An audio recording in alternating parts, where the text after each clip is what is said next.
I think the key process that they need to keep in mind is the why. It doesn't matter which tool you use. If you want to draw. If you want to use Mid-Journey, use it. It's fine. If you want to learn 3D design skills, that would be great. But all of them will be pointless unless you focus on the why and you focus on the end feeling. And that's it.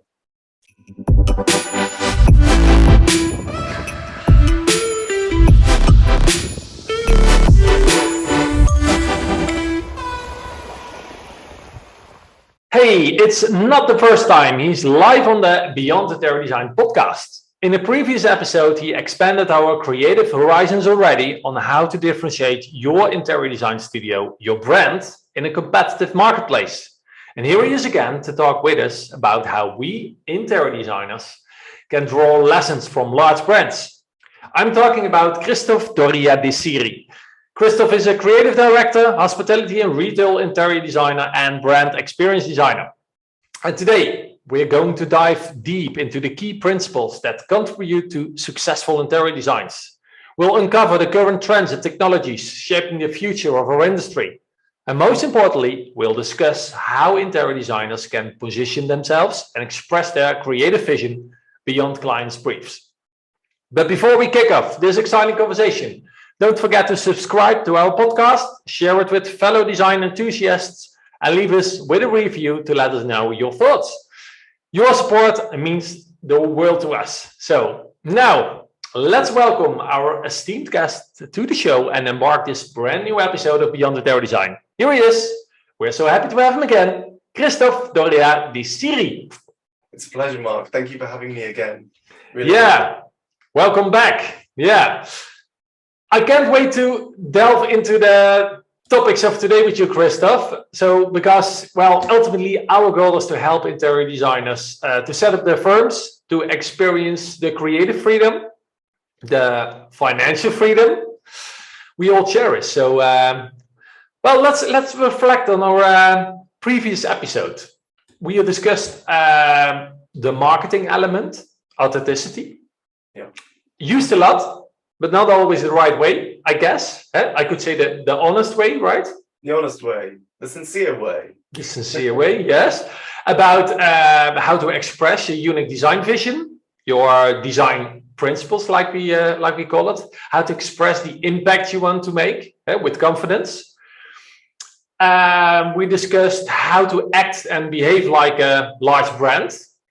Because what is it that they're doing? What is it that we're communicating? And even more important, why do they behave that way? What are the benefits? Did I forget something? I think you got it all. I think we were on a roll that day, but I had to run. So hopefully I can fill the gaps today. Yeah, and what is it that we can learn from those brands, because they have, you could say, when you're working with large brands, you are a large brand, you have clients and customers with big budgets, maybe not unlimited time, unfortunately. You have most of the time limited time, but you have maybe a bigger budget. So how is that related to maybe self-employed interior designers that have less budget from the clients? Well, I think it's important to remember that big brands are also spending a lot of time thinking about how they can feel more personable. They can feel very intimidating and unapproachable. And actually a lot of work goes into positioning them as brands, as entities that you know and can trust. So for small studios or independent designers, this isn't a handicap. This is actually your superpower, and you just need to appreciate it and leverage the skills that you do have. Yes, you're not going to have a team of 50 designers, all with MBAs who can turn out, sketches in a day. But what you can do is you can do something that big brands struggle to do, and this is really understand your user and your clients in the most intimate way, because the spaces that we design are intimate. They are the places that we live, we're the places that we grow, and they're the places that we dream in. And this is a really important responsibility that we have. So I think actually that on reflection, the thing that we can learn most from big brands is that they want to be a little bit more like us, really. That's the good news. That's Yeah. the good news. Yeah, wonderfully said. Yeah. So, well, let's start with this part two. We're going to dive more in the future of our industry. Yep. So we're going to talk a little bit about technology and the way we should behave. How we are going to work with that, because there's a lot going on. The time it goes all so fast, and there seems to be another movement that we want it so slow.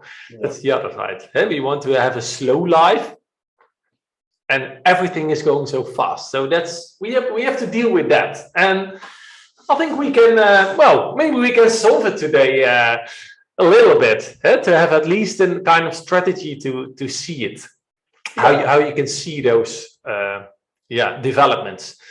And I think you're right to call it a strategy rather than here are the rules for what you need to do, because as you said, it is moving so quickly, and anything I say today is likely to be out of date very quickly. Maybe next month, maybe sooner than that, who knows? But I think it's really about having a mindset and having the flexibility to work with other people. You don't need to understand everything, and actually it actually would affect your work if you try to be too many things. But I provided a document that I hope will be helpful to people on how to collaborate with different visual artists to make use of these technologies, even if you don't want to do it yourself. Yeah. You prepared a very nice sheet. Thank you. With a kind of overview. We will add it to your landing page, instituteofveteryimpact.com/branding. There's all the information about you, and we will add the download over there. So well, let's dive into what do you consider are right now the fundamental principles that will contribute to successful interior design? I think everything. I think the only thing I can recommend, which is going to be constant from now to infinity, will be to design for people's emotions, design for the way that people feel. This is something that a computer and AI will never understand. They might be able to process, they might be able to say something like, okay, here are 100 rooms that make people feel a certain way, and create something that resembles it somehow. But that's different to understanding a person and feeling what they feel, and then designing from that feeling. It's completely different. And this is our superpower. And this is the only way that we can stay ahead of the industry. Yes, we can use tools. Yes, we can take advantage of them to work faster, or help us to solidify certain kind of ideas that just swim around and never seem to come together. But never rely on them, because they aren't as good as you. No, not yet. Maybe they can learn. They'll never be. No, they never will, because I think you can have an idea about what sort of designs might elicit certain feelings, but every single person is an individual. Yeah. And this might work for very big brands or very big organizations who have to accommodate for maybe tens of thousands of people or hundreds of thousands of people. Yeah, you're talking about one box, one audience, one. Yeah. So they have to work in averages and in generalities. And I think this is something that AI could do in the future. But to know your clients, to know that your client, picks up their kids from football practice at this time, and then they always have this snack, and only you can do this. And And I think as generative AI becomes more common in our industry, I think it's necessary to step back from the actual visual part of it and to design purely from the feeling. And I think this is something that interior designers in particular have been very guilty of for a long time, which is going straight to Pinterest or going straight to Instagram and saying, wow, this is amazing. I want something like this, but maybe in blue. Yeah. And that isn't design. No, you're starting maybe on the wrong side, because I think all those beautiful pictures. Once you told me like you can get lost in your fantasy because you can scroll for hours. It's a never ending. You know, maybe people are downloading more faster than you can read all the posts and all the content. So I think it's good to use it at the end. Maybe that's how we use it a little bit. If you have a really detail, you want a solution for something, then you can get the inspiration. Absolutely, but this still isn't design. This is decorating to me. For me, designing is understanding the feeling and working from there, because everything else is decor. Everything else is going to go out of style. Everything else is going to break. The thing that's never going to break is the feeling, the way that, and the memories that are generated and formed within space. We know all these stories for sure with our clients. They're talking about a table that all the Christmas dinners were there, all the parties, and they really want to keep it. Some designers say, well, it's not fitting in the new style and I don't like the table. But then I'm always like, hey, who are you? You are the designer, right? You can make this work. Sell the table in a new decor. No, you're absolutely right. You are absolutely right.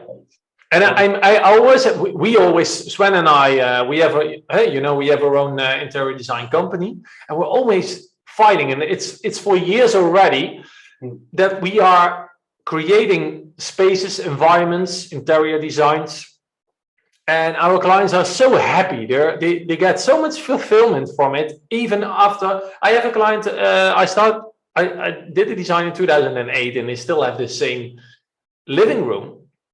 But that's wonderful. That's wonderful. But it's always like, hey, it's not. Well, that one, it was portfolio proof, as you can call it, because that's another issue with designers. They want portfolio proof material. That's why they want to stick till the end and doing all the details. Even the client don't want all the details, but they're doing that. And is that sort of a bad way to think about it? This idea of portfolio proof design. If your story, if I went onto your portfolio and you had a small text saying we did this for the client and he doesn't want to change it for 8 years, he keeps it the same and he loves it because of this. For me, this is real design. When we open our design books and we look at designs from the 17th century or the 50s or whatever, we're not too concerned about whether it's in fashion anymore. We're concerned about the timelessness of the space that's been created. And I think we're sort of entering an era where trends are moving too quickly to keep up with anyway.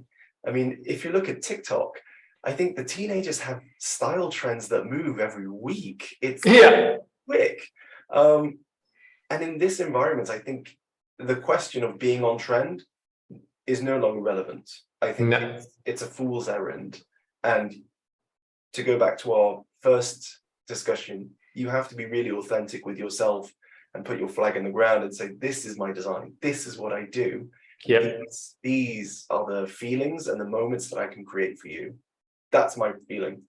It's definitely our starting point, connecting with their emotions, getting to know the bigger why behind, because if you tap on those feelings, intuitions, emotions, associations, this inner world, if you understand that, if your client feels understood, you are raising your value so much as an interior designer. They will tell you, you're my guide. Okay, maybe the investment is big, but guide me. I know we get to the end result that it's so fulfilling and will give us such an amazing lifestyle, or my business will like crazy, or the company culture will be the company culture of my dreams. I always envisioned. Yeah, and it's again, you're talking about emotions, but it's hard to deal with emotions in an interior design process. That's most of the time. All the frustrations are coming from there. The client now he's changing the idea. Now the feelings have changed. And on the other hand, when people are crying at the end result, you are so happy and fulfilled as an interior designer. It is a complicated process, and I think you have fewer of those kind of emotional battles in commercial design, obviously, because people aren't as invested as they would be in their home. But I think having the correct level of empathy and accepting that this is the journey and trying not to resist that too much will make things much easier for you. Because I think we, especially, at the very early, we get very excited and fixed on, these are my mood boards, these are the references, this is what I will create. And we actually forget that it is a journey. It's a story that's being told. It's very stupid when I hear, sorry to say very stupid, but I really are frustrated about that. When designers are talking about the design process and they created a mood board and you say, well, my client agreed on the mood board, and then I worked out the whole design in detail, and then they didn't like it anymore. They were changing their idea. And I'm like, did you know why they liked the mood board? Yeah. Why? What was the deeper level of why they say yes to you on that mood board? What was it? What? And when they don't have the answer, I'm like, okay, you needed to know the why. If you knew the why, you could even design something else completely different than their first idea. They told you they wanted that. It's with our clients, it's never the first impression or idea they are showing us. No. Never. It never is. And if it was and we cut out the journey and we just said, here's the mood board. Let's be honest, Mark, we could go onto Pinterest, we could go onto Midjourney right now, make some images and say, okay, here it is. And then we don't need the designer anymore. So that's again another confirmation that we need to tap into the emotions. We need to tap even deeper. And the good thing is you get on a complete other level with your clients. You're connecting on a deeper level. I can tell you from my own experience that you have way more fulfillment if you're designing that way. Your relationships with clients will be so much greater because you truly understand them, they understand you. So your design process, even when it can switch from idea to idea, but you're building up step by step, you can end up with version 1.2 literally, because you have a kind of improving process, and it's not switching from aesthetics to another aesthetic or from visual to another visual. It says, speaking outside of the relationship and the soft stuff, from a very hard commercial point of view, this approach helps us in two ways.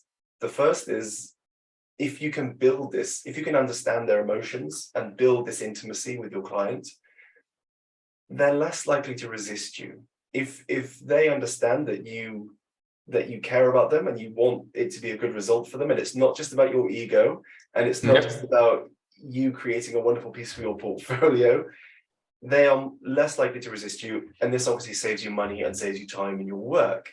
The other thing is, if you create a space that they feel, not just look at, because look at, it's a trend, it goes. But if they feel it and they love it, they'll always come back to you. They will always come back to the person who gave them this feeling. But if you compete on look, they can chop around. There are so many very talented designers. They can have anyone they want, like fast fashion. But we want to be artisanal. We want to be a handcrafted sweater by your grandma that you always keep. The lovely sweater you're always wearing is not fashionable at all, but it's those how do you, I don't know if is that the international word for that, but this kind of home suits or home jumpers, maybe or onesies. We'll have very fashionable ones, but it's the feel, it's the idea. But the rest of your listeners will make very, very fashionable ones. Yeah, a lot of them. Well, I get. Well, if you talk about the aesthetics and those wonderful pictures, I always get intimidated by that. I'm like, whoa, they are good designers. But then my mind goes every time. The next step is, okay, why is this a good design? It's visual, really attractive, really professional. But then my next question is actually the first question is, why is this a good design? Yeah. How can I know this is a good design? Tell me why you did it that way. And I do understand it with the designer skill perspective of aesthetics, volume, balance, color, materials, well, all the disciplines, we know them all. Yeah. I truly do understand that. And then I can get jealous. I'm like, whoa, they have all the aspects in the way, but what's the beyond level? Well, just to build on what you said, I totally agree. And to be honest, I see so often that people get too focused on the visuals without thinking about, as you said, the why and the process of it. And then they just say, well, this looks amazing because they spent $1 million on it and they had this designer and this designer furniture. Of course, it looks nice. Yeah.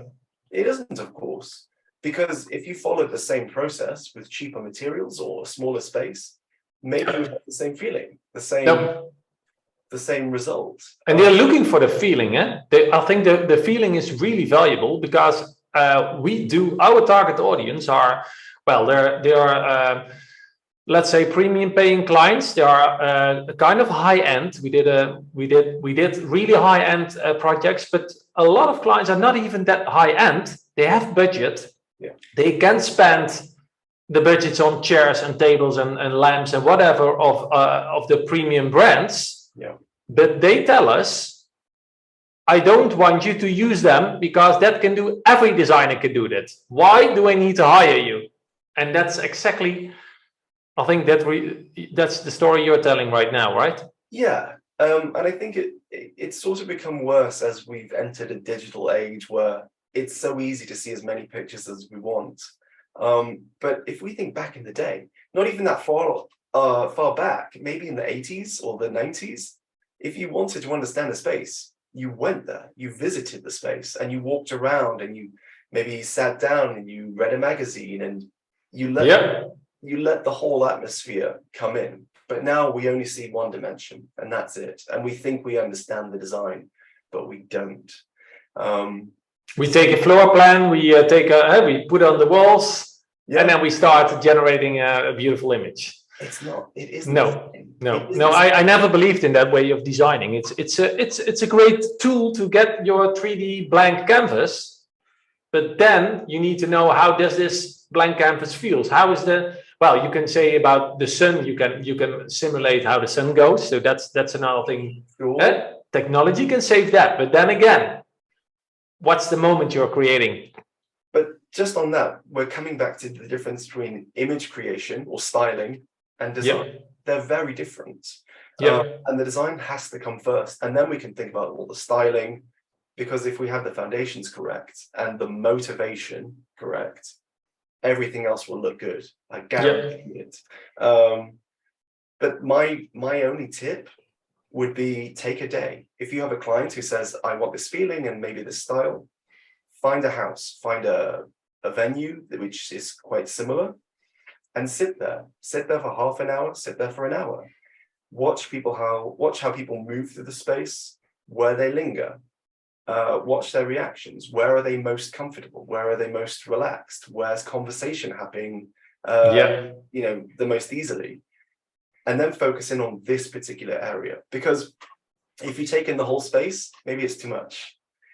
And maybe all you need is this small window, this small area of the entire design, and that will help your work. Yeah, that could be the main focus. Yeah. I had I don't know if I shared it before in the Beyond the Design podcast, but we had Sven and I had a literally a sleepover. Yeah, at a client at their home. That's nice. They bought a house and they said, well, it was a kind of long journey.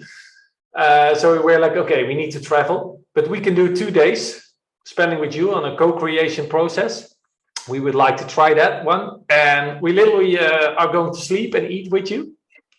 We brought the kids to bed. I literally read them bedtime stories. But this is beautiful. It was an amazing experience. And well, it's not every client you like to do that with, because you can have another, you are maybe on another level. Sometimes it's a friend zone, sometimes it's really professional. Yeah. So, or maybe they are really interesting, but you're not really into them, or you don't like them too much. You have all these levels. You can have a not so nice client, but they're really interesting. I wanted to know everything about him. That's a different. And the other one you would like to drink a beer with, or so.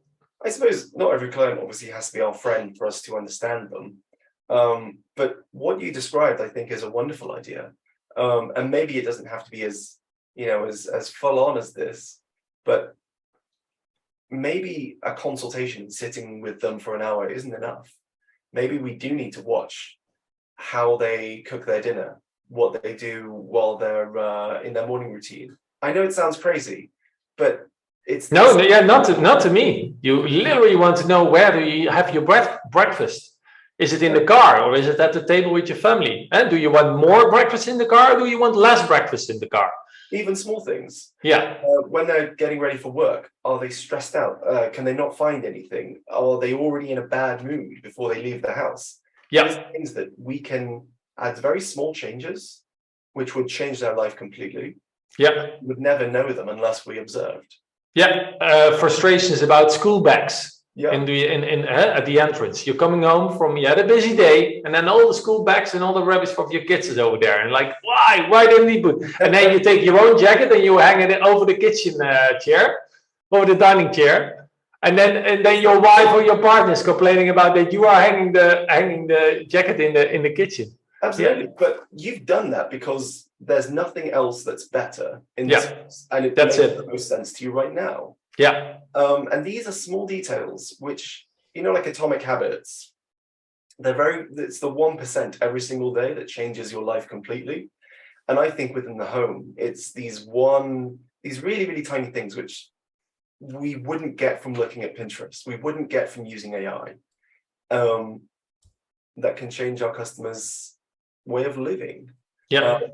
And even just then, I know it sounds crazy and maybe we're going too far with this, but maybe the marriage or the relationship with the kids is improved because you're not so angry when you come home from work. Because small things aren't irritating you. You can relax, and it opens possibilities for better relationships within the home. That's the beyond level I'm talking about. Yeah, if you get to this level, then your whole will change, and you get even more fulfillment of, hey, we do already have the most beautiful job in the world. It is. But this is not, you don't get here by thinking about this trend or this wallpaper and this watching. This is not the design that's going to take us beyond interior design. No, you can use them for your research. Yeah. About what kind of emotions and associations are coming up with at your clients' heart of feelings. What is it that they see if they are looking at the latest trend, or even an old an old thing? Yeah, it's wonderful. Yeah, we go very deep with the emotion because we are really passionate about it. So let's get it's wonderful. I like this open conversation. That's the playground of this podcast. It's not scripted at all, and we just go with the flow. We know that. I always warn my guests that it can be. Rein me in. Yeah. So we're talking about experience design. That's very important. Experience emotions. Yeah. And on the other end, there's a thing about this harmony, this perfectionism about the visuals. Yeah. But there's always a thing, and that's, well, if you talk about trends, it's kind of trending because we do know perfection is not. It's not the best, maybe. It's hard to, nothing is perfect. No. So we have this imperfect world. What's going on that level? The imperfect world? Yeah. Well, there's nothing more to say about it than it's the world that we live in. And I think as a kind of reaction to, how do I put this? Is it authenticity over perfection? I'm just trying to find the right way to put this. I think we want perfection. We want this platonic idea of the perfect kitchen, okay? But that's not where value lies. Value lies in the small idiosyncrasies that you encounter every day. It's, it's the grooves in a pebble. It's the kind of the weird patch in your floorboards that, feels nice under your foot, but shouldn't. It's these small details that you can't design for. You just have to wait for them to arrive, recognize them, and then try and celebrate them. Yeah. But It's really like when the sun is on your wooden floor, you can smell a forest, and then you have all these emotions of the forest, or a kind of. This is why, for me, when we're talking about flooring, this is why I don't like, where possible, to use vinyl flooring. Yeah. It's too perfect. It has no soul. Like you described, when the sun comes up, you don't see the imperfections, the small shapes inside of the wood, and the different levels of shininess to mattness. Yeah. And it's these small things which open up opportunities for really nice moments. When you're sat by yourself before your kids wake up, you're having your coffee, and you can just look at the floor. It's really as simple as that. But what about if you're really practical? Yeah. I do know those clients. They are so practical. Their perfect life is where everything is very practical, and then they go for let's call it a plastic floor, because when they take a glass and it will fall on the ground, it's not broken, or you can clean it very easy. It has no grits and whatever. Sure. So that's me. That's my taste. That's what I and not everyone is like that. No. But I think there are ways to introduce this. So if they're concerned about hygiene and practicality of the floor, we just look at the floor right now. That's fine. I think if we go reflect to the large brands, what they are doing is spreading this message of, let's say if you are those really practical solution-based designer, you can share your religion about those vinyl floors. It's perfect, because then you will attract more people that will go for that floor. But if you are the designer and you are really romantic about this wooden floors and this imperfection, you need to share that story, right? How do you see that? If you are a brand, do you need to communicate? I don't know. I don't know if I agree there. So or is it the freedom? Is it always the freedom that you? If we're talking about commercial use, these are chosen purely for their practicality. They're not really chosen for the aesthetic. If we tie this in with a wider concept of how we move forward as designers in a world that's being more and more influenced by artificial intelligence and generative imagery and things like this, perfection is not, and I'll put an underline on this, perfection is not going to be what we're after, because perfection will come like this perfectly every time. And there'll be no space for us because we won't do it as well. So we can look, if we're talking about commercial, there are brands for whom practicality is a secondary consideration and experience is the first consideration. We can look at the way that Aesop designed their stores. Every single store is different. They use natural materials, they use motifs and ideas to each area that the store is. Say the brand name again. Aesop, A-E-S-O-P. So if we were thinking about a practical way of doing this, we would say, okay, so we have 100 stores and we need to have the same floor so that we have a cleaning regimen. We need, the same kind of surfaces so we can buy in bulk and we know what's health and safety. But they don't do that because the practicality is second. They understand that their customers want to experience something. And you might want to push back on this because from your experience, you have clients who say, perfect, perfect, perfect. Yeah. That might be fine for now, but I think there will definitely be a counter trend. where we are saturated with so much artificial imagery that we retreat into a more natural, organic world. And I think we're already seeing small signs of this already.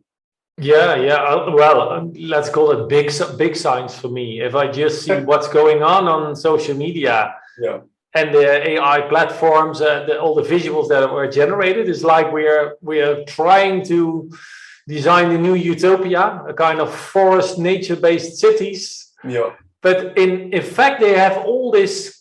What they do have in common is this reconnecting with nature feeling. But then you're talking about the emotion.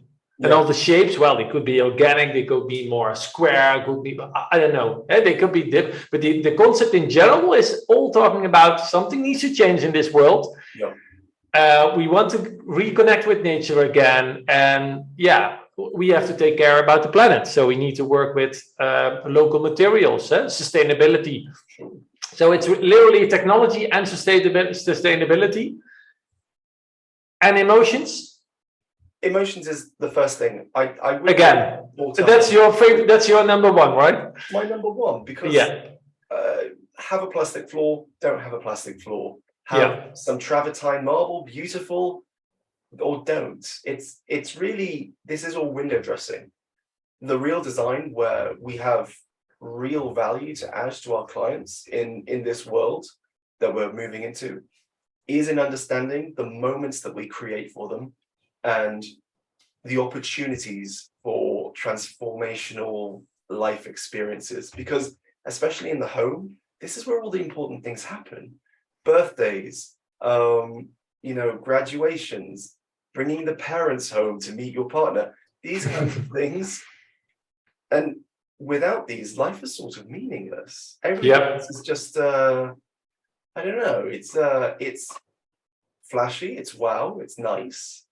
But it's like eating a McDonald's or drinking some Coke. It's really nice, but it doesn't feed you, Again, McDonald's, I think, you're mentioning McDonald's again. Yeah, I was thinking about it. Don't come after me. But I thought about it when you're mentioning that all the shops were looking the same. Yeah. It's like I saw a post from Deborah de Jong, another podcast episode about human behavior. Yeah. And it said, where did McDonald's change from his happy, childish, playful architecture into this depressive? I don't know. It's gray, blue, corporate, green. I mean, it's nice. Obviously, the people who designed it did a very good job. Yeah. But I think the fact that wherever you go in the world, it's exactly the same. Yeah. But this is not just a McDonald's thing. We're seeing this everywhere. The same stores in every high street. It's the same restaurants. It's the same cafes with the same food. I think this healthy, sustainable thing is winning here. This emotions, which works right now. What we would like to. I don't have anything to really add about sustainability in design. It's not my forte, and I would always take advice from people who know it much better. My focus is always on experience and the experience that we cultivate within a space and the design. And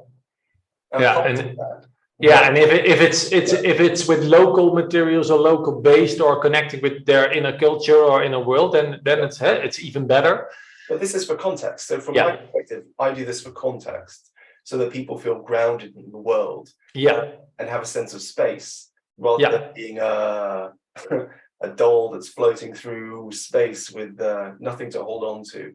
It's literally like you drive on the highway. Every time you see the same fast food restaurant, you can drive right now. We can drive 40,000 miles, 40,000 kilometers around the world. You have all the same shops. You can eat every few kilometers in the same restaurant almost. And that's strange. And this is something. There's a hotel in Tokyo that I think did a really good project. It's called Trunk Hotel. And Trunk Hotel? Trunk Hotel, yeah. I can't remember if it's in Harajuku or Shibuya. It's somewhere in between. But it's a hotel, and they have open space for the community. So they have a restaurant and a kind of izakaya, like a pub, where guests can come. But it's also open to local people to come for a beer and relax after work. And what I enjoyed so much about this is that, especially when you travel, you go to the same chain hotels and you're surrounded with the same non-local people, all speaking in English. And it feels like you feel kind of crazy that you've gone to another place and it feels exactly the same. It's like so it feels the same, but you feel crazy. Yeah, well, you feel crazy. Tell me. It should be different. It should feel like the place you've gone to, and yet you're surrounded with people who are maybe the same nationality as you from back home. Yeah. Has all the same food offerings, and it's the same hotel that you had back home. Nothing has changed, and there's no context.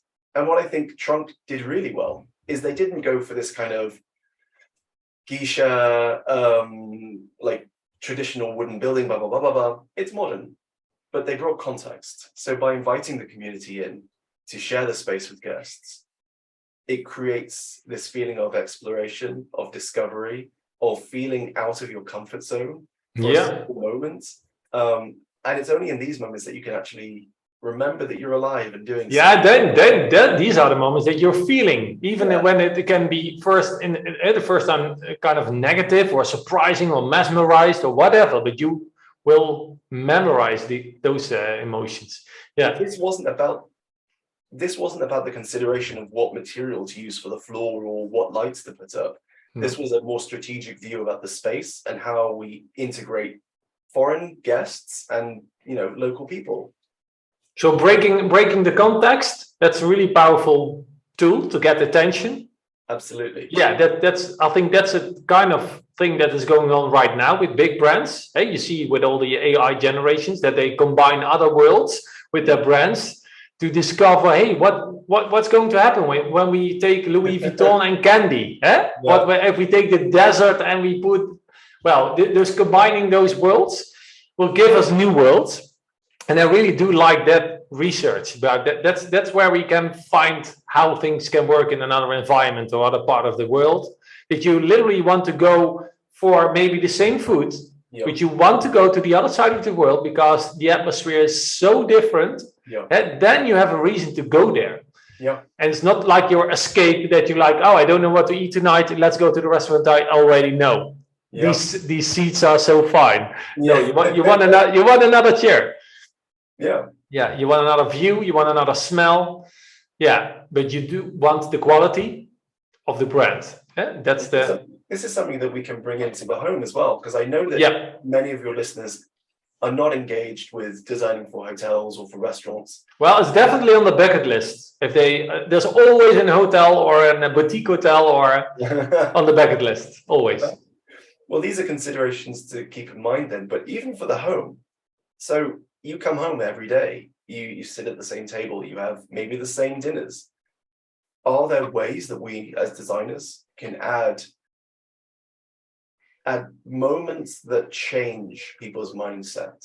So in the same way that you go to Trunk Hotel and all of a sudden you are in a new place, not just physically, but also mentally.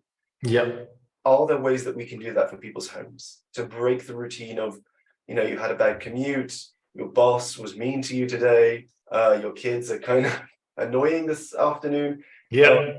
Are there ways that we can design that break this so that people can have a new positive experience and leave all that behind? Because we talk so much about mindfulness and leaving your work and your life at the door. Yeah, well-being. Yeah, that's it. Yeah. So we talk about the kind of transition zone. We talk about literally about the moments that you come back from home and what's going on right then. Yeah. What's going on and what is influencing your mood. So I already told you about the school bags, for example. It can be different things. And if you are managing to solve that and to shape their emotions in such a positive way that they already, it can be just tell them if they are happy of the nature-minded, and they just remind them of the beautiful tree at the beginning of the street. When I'm coming to a new, when I'm visiting their home for the first time, I say, "Wow, you live in a beautiful neighborhood. Did you see the tree right now?" Yeah. because you read that they love nature, but they were so focused on automatic pilot coming home and they don't even see it. Make them conscious about those moments. And 100%. yeah. This could be as simple as the place that you put seating. Is it facing away from the TV? Yeah. Is it only looking at the window? And obviously I can't give a list of things to do. And that's not my philosophy. I don't believe in lists. I don't believe in rules for design. No, but the good questions. Yeah, the good questions. If you want to, I always say, if you want a quality life, you need quality answers or quality questions. Then you get quality answers. And to bring it back to our earlier conversation about looking at designs of big brands or looking at designs of very successful designers or even AI, you can have all of these, but you have to ask the right questions at the beginning to select them in the most appropriate way. Yeah, I think that's the only thing we add value to be honest. Yeah, and technology can provide a lot of leverage. It's a big time saver for a lot of structures and systems behind in your processes. So that's wonderful. That's why I truly embrace technology. I like it. Yeah. But technology can train us, when you use it in the wrong way, humans to be less human, and that's scary. Yeah, that's a scary thing. So I'm I would be very interesting to see how we can use technology, and technology is not using us, because that's most of the time why people say, I don't want to use technology because it's scary. It makes us unhuman. Well, that's up to you. Yeah. It's about your own input. It is about your input. And there isn't going to be a perfect workflow. It really depends on how comfortable you are with using tools like this, and also the type of clients that you have. Because some clients will really prefer the very rustic sketches, where they understand the physical contact of the piece. That's a good one, Kristoff, because some designers, they don't embrace technology. They hate those slicky visuals and images. Yeah, I get that, because I think it doesn't work always. But they think with their most of them are perfectionists. We like this perfect picture. It's still there in our brains. But I recommend using tools like Midjourney as a way to break the ice. So it can be very difficult looking at a blank piece of paper.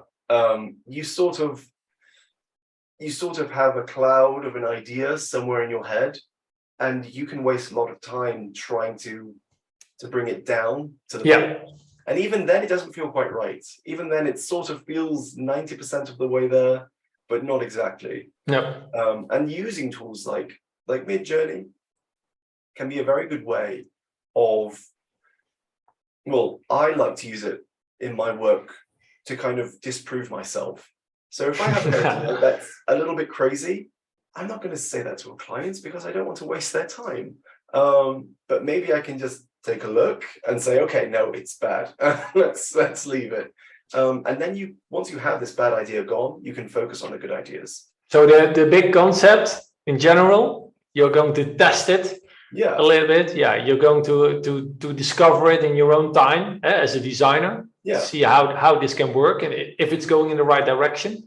You can use it just as it's a source. Even just to say, actually, I think I'm on the right track here. It looks kind of good, but I want to do this myself because it's, I can do a better job, and that's fine. Wonderful. And if you are a self-employed designer and you really hate your screen, let's call it that way, you don't want to work with the computer, is your advice to work with somebody else who can do these visuals? I would suggest that. Outsource it. I would outsource it. I would find a good designer. There are lots of very talented 3D artists who would be very comfortable using AI as well. And it might just be as simple as giving them the brief, giving them the feeling that you want, and allowing them to have some creative direction. You can get very specific by giving them drawings and giving them materials.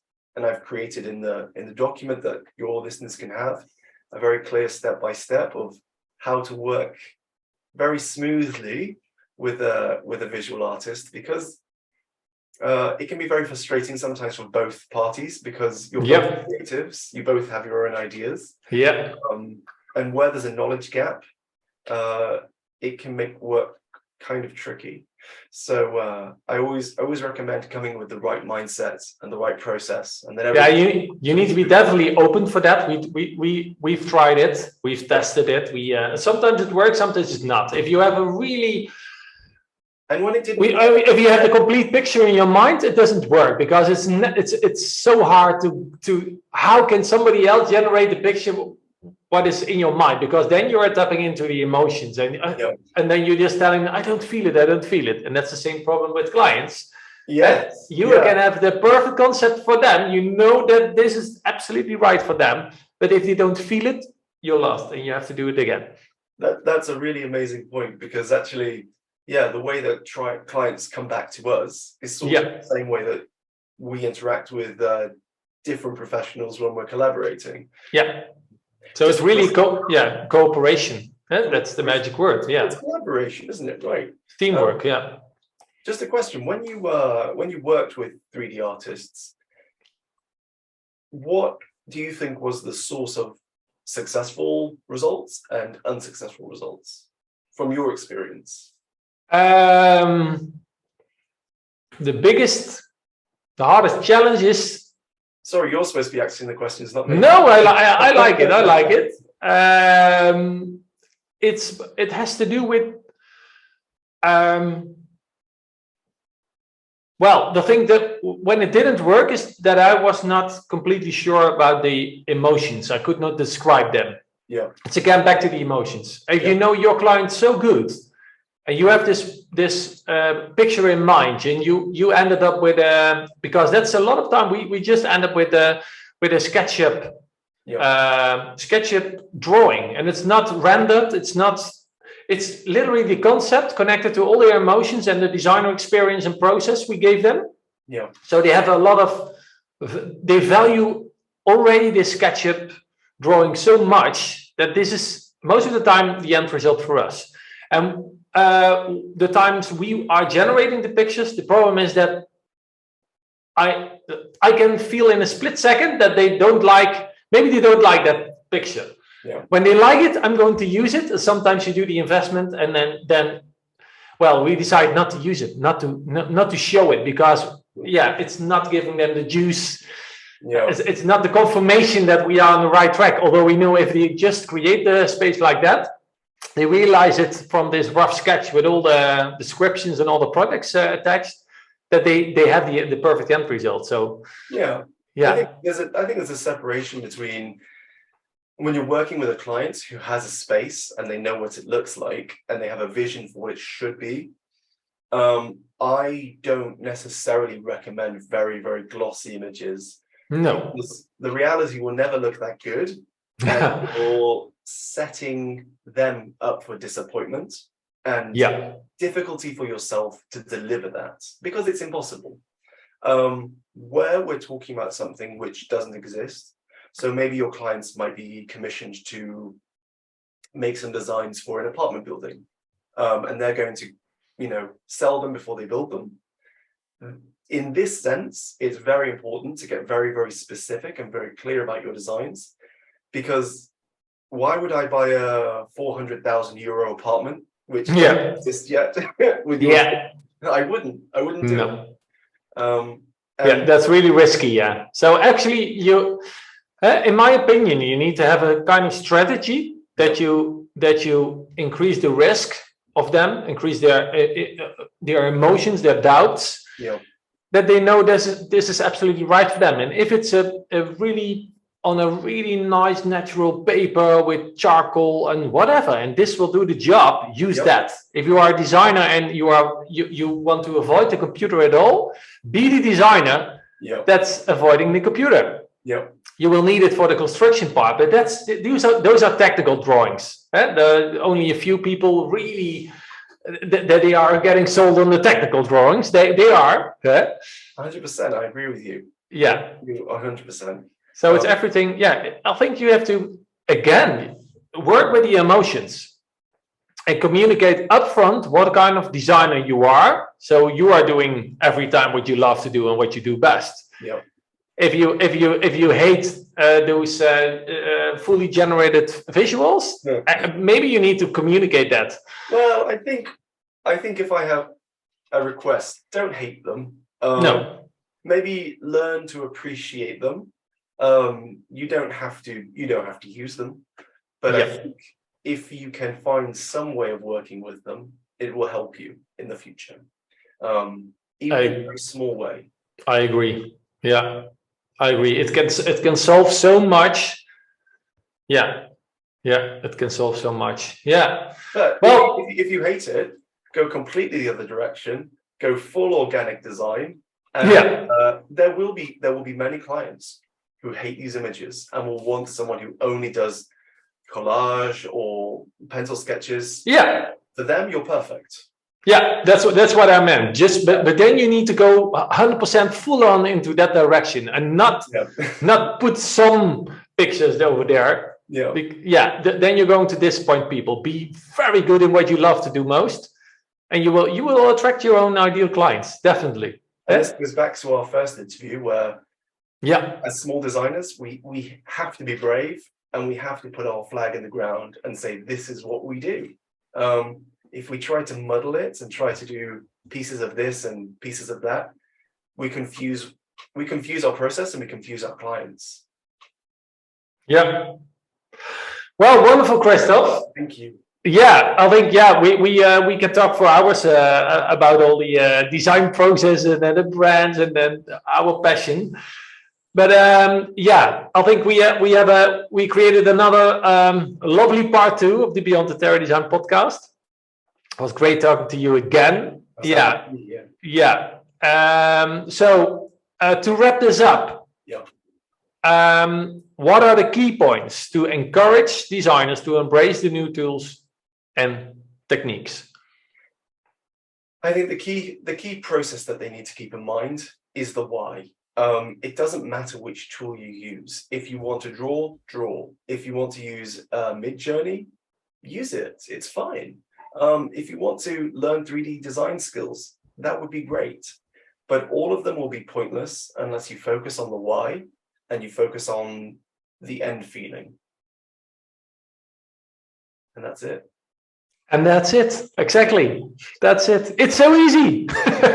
It can be that easy. It can be that easy, literally. Yeah, you need the right strategies. You need to ask the right questions. You need to know your client that well. The company make it hard for ourselves. That's Most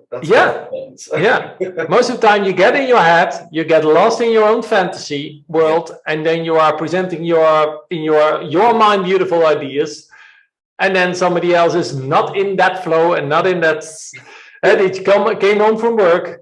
And this is where all the complications in our work come from, because we have an unclear idea of what we can offer.